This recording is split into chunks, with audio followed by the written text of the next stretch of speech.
Hallowtide last passed, in the marshes of Densham Hundred, in a place called Southminster in the county of Essex, a strange thing happened.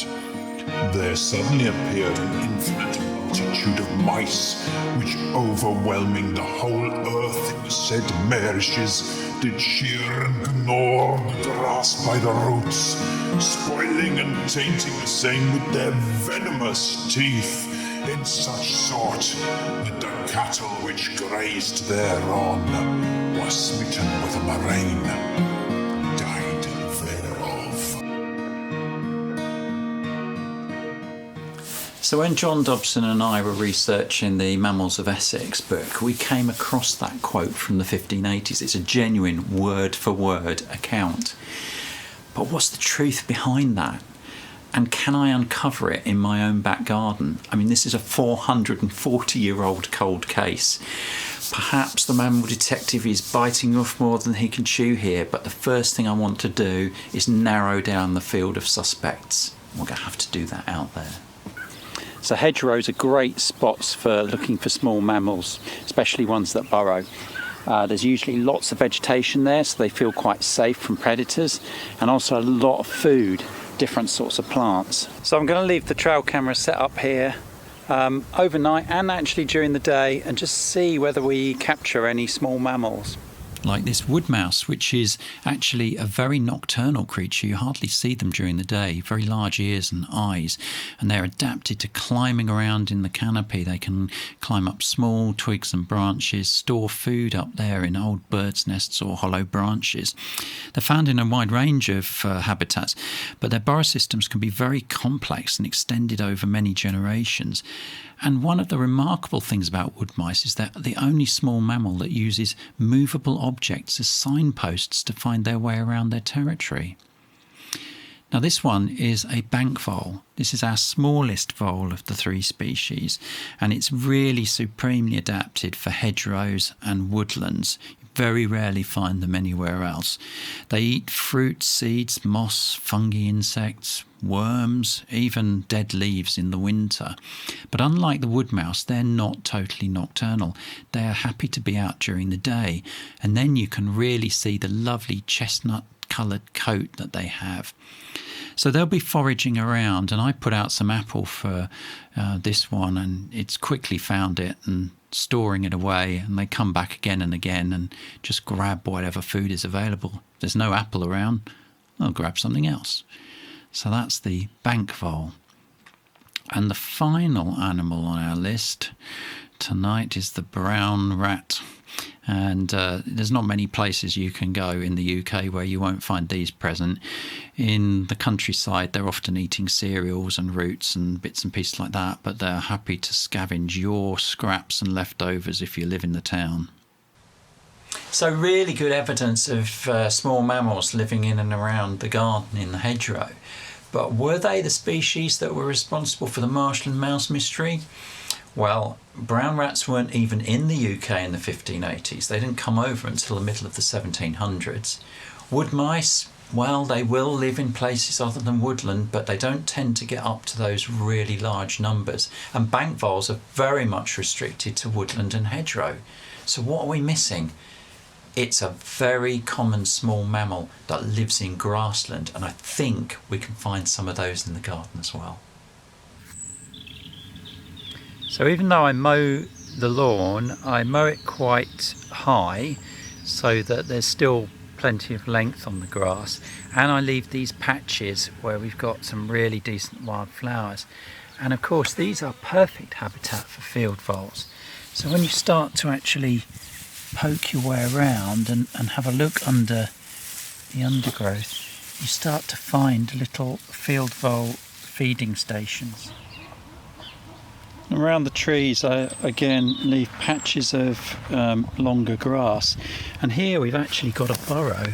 So there's a burrow right next to the tree, and having a look a little further along, there's a really quite substantial field vole feeding station here.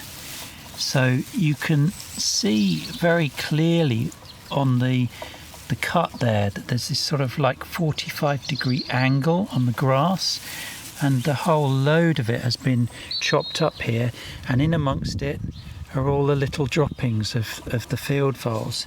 So these are kind of like little brown grains of rice. They're very soft to the touch. They're just full of vegetation, but that's a lovely little latrine there, and there's quite a few droppings when you have a look closely. Now, it's notoriously difficult to film field voles because obviously they're in open territory that they're easily picked off by owls and kestrels. So what I'm going to try to do is entice them out with a little bit of apple and see whether that does the trick. And there we go. That's fantastic. Little field vole peering out of its burrow, looking at the apple and basically stealing it. So as you can see, it's staying under cover. It's underneath the grass and just poking out and coming out just to grab a few bits of food. Obviously, in more open countryside, they'll be ranging a lot further, and they'll create these little tunnels under the grass that they can go from one place to another. So what we know is that all rodents breed quickly. All of the mice and voles start breeding in spring, and by the middle of the summer they've had 2 or 3 litters. That's maybe 18 youngsters. Then these youngsters start to breed, and by the time you get to September or October, you're getting a really big second peak in the population. But is that enough to explain what happened down on the marshes?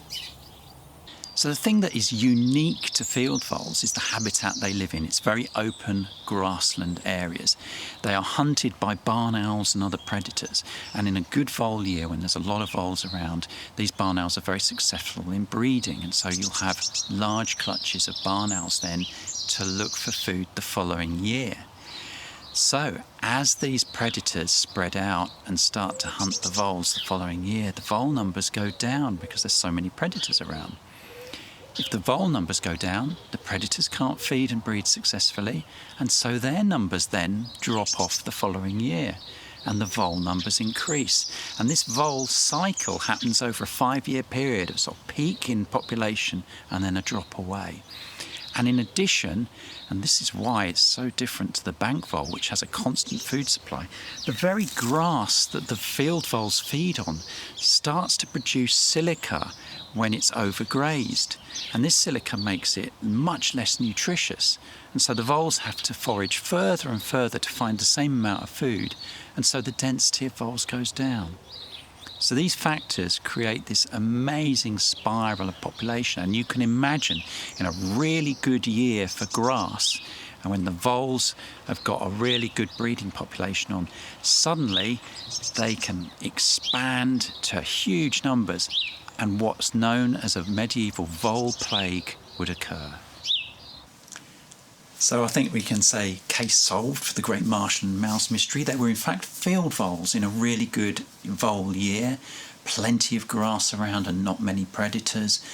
The cattle probably just died because they didn't have enough grass to feed on, and the grass that was there might not have been as nutritious as it was before the voles started to graze it. Nothing to do with venomous teeth. So anyway, I hope you enjoyed that, and join me on the next one. I'm always really pleased to hear about your stories of being a mammal detective or just looking for any wildlife. And this week I can honestly say it is a privilege to see this photograph from Flo Morgan, who's produced an amazing poster of her detective work into a bone that she found in her back garden. So Flo, you are officially now a deputy wildlife detective. Well done.